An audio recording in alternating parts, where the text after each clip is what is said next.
Hello everyone, today I'll be showing you how you can make your Akko Mod007 sound poppy.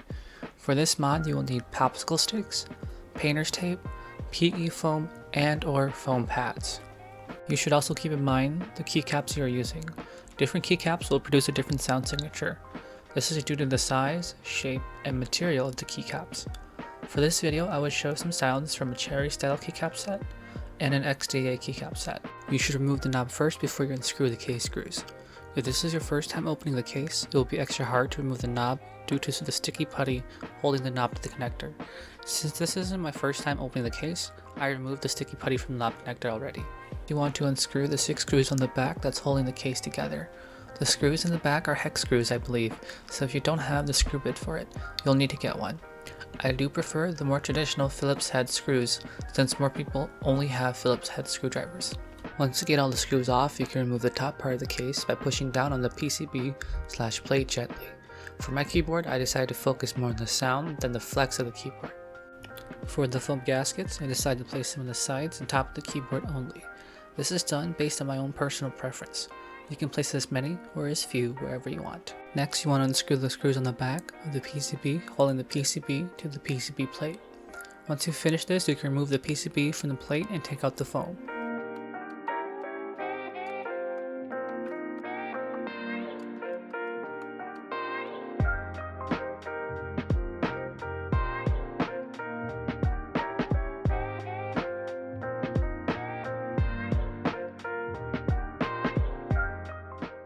For the first mod, I placed some 2mm thick pour-on foam pads on the PCB, followed by layering a thin packing PE foam on top.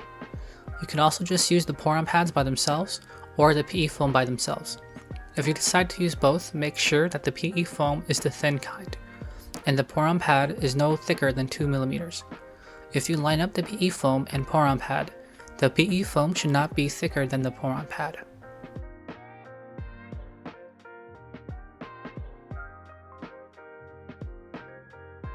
These pour-on pads are like a foam sticker.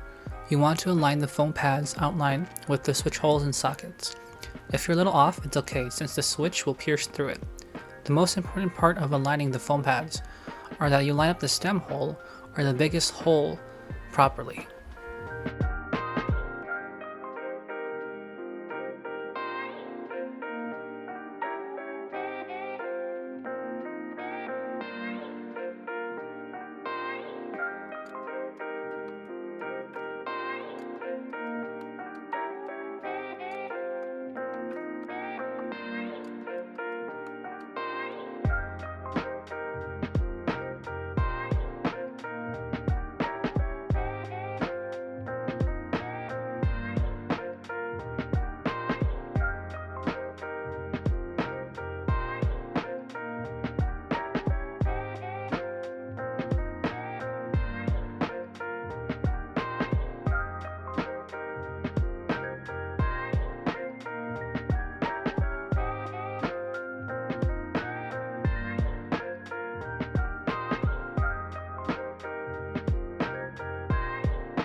Next, I used painter's tape to tape the back of the PCB.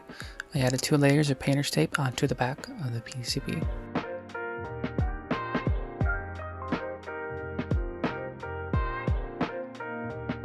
Next, you want to use painter's tape to cover the bottom of the keyboard case.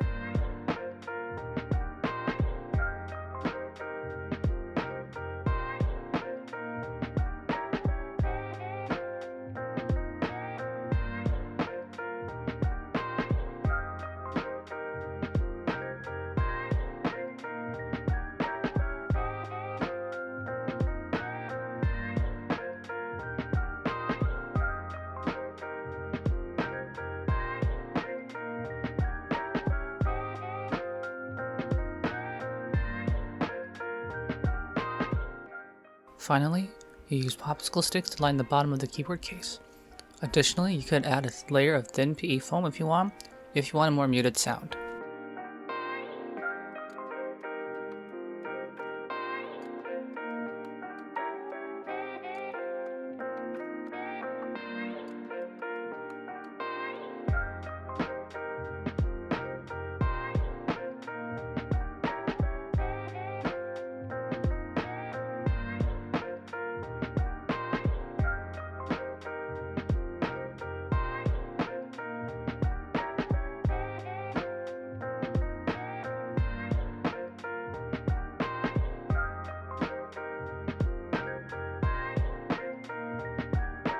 Just a warning, Cherry Keycaps might not work with your keyboard.